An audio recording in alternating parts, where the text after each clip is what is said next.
আসসালামু আলাইকুম রহমতুল্লাহ বারাকাতু। সম্মানীয় দর্শক, আজকে আলোচনা করব জন্ম, মৃত্যু, বিয়ে যা আল্লাহর হাতে, এই কথাটা সত্য কি মিথ্যা। জন্ম আল্লাহর হাতে, মৃত্যু আল্লাহর হাতে, একজনে আরেকজনের সঙ্গে বিয়ে হবে সেটাও আল্লাহর হাতে, এই কথাটা কি সত্য না মিথ্যা, এ সম্পর্কে আলোচনা করব। প্রথমে আসি জন্ম।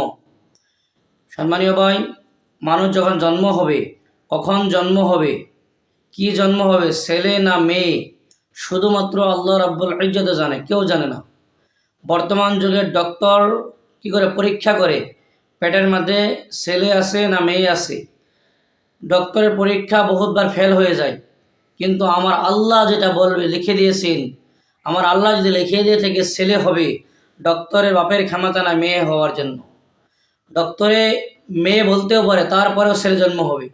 আর যদি আল্লাহ তাবারক তাআলা গর্ভের মধ্যে মেয়ে লিখে দেয়, আর ডক্টরে পরীক্ষা করে বলতেছেন ছেলে জন্ম হবে, জিন্দিগিও হবে না, এটা মেয়ে জন্ম হবে।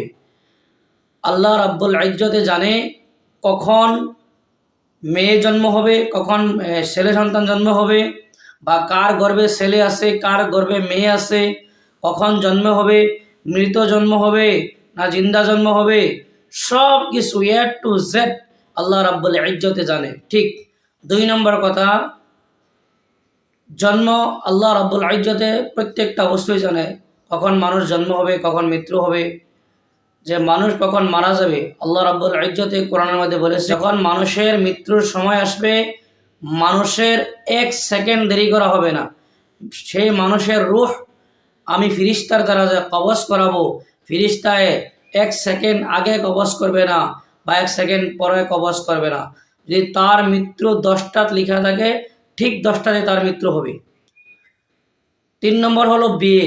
বিয়ে আল্লাহর হাতে, এটাও সত্যি, কারণ একজন মানুষ, একটি ছেলে একটি মেয়ের সঙ্গে বিয়ে হবে, এটি আল্লাহ তকদিরের মধ্যে লিখে দিয়েছেন। যে আমরা সকলে বলেছি ইমানে মুফাসসালের মধ্যে, যা কিছু হয় আল্লাহর তরফ থেকে হয়। যে কার কোন জায়গার মধ্যে বিয়ে ঠিক আছে, এটা আল্লাহ লিখে রেখেছে। কোনো মানুষের শক্তি নাই একটি ছেলেকে একটি মেয়ের সঙ্গে বিয়ে দেওয়ার জন্য। যদি আল্লাহ রাব্বুল ইজ্জতে তকদিরের মধ্যে লিখে রাখে তাহলে সম্ভব, তাহলে হবে। আর যদি আল্লাহ রাব্বুল ইজ্জতে তকদিরের মধ্যে লিখে নাই, তাহলে এরকম বহুত সময় মানুষ দেখছি আমরা, যে বিয়ার প্যান্ডেলে ছেলে মেয়ের বিয়া রেডি, কিন্তু বিয়া হয় না, কারণ আল্লাহ রাব্বুল ইজ্জতে তেনাদের তকদিরের মধ্যে বিয়া লিখে নাই। আর যাদের তকদিরের মধ্যে বিয়া লিখেছিল, হাজার বাধা আসার পরেও কি হয়েছে, বিয়া হয়ে গেছে। এই 3টা অবস্থা আমরা জানলাম। প্রথমত মৃত্যু আল্লাহর তরফ থেকে আসে, জন্মও আল্লাহর তরফ থেকে আসে, যত বিয়া সব আল্লাহর তরফ থেকে ঠিক করা। প্রিয় ভাই ও বোনেরা, কিন্তু কিছু কিছু কর্মর কারণে আমাদের তকদিরের মধ্যে আল্লাহ তাবারক তাআলা উলট পালট করে দেয়। যেরকম আমার তকদিরে লেখা ছিল একটা বিপদ ডাঙ্গর, কিন্তু আমি আল্লাহর কাছে দোয়া করতেছি, আল্লাহ আমার বিপদকে তুমি দূর করে দাও। আমি কন্টিনিউ আল্লাহর কাছে দোয়া করতেছি নামাজ পড়ে পড়ে, আল্লাহ এই নামাজের ওসিলা করে, দোয়ার ওসিলা করে আমার বিপদকে দূর করে দিতে পারে। প্রিয় ভাই বোনেরা, যদি ভিডিওটা ভালো লাগে তাহলে ভিডিওটা শেয়ার করে দিবেন।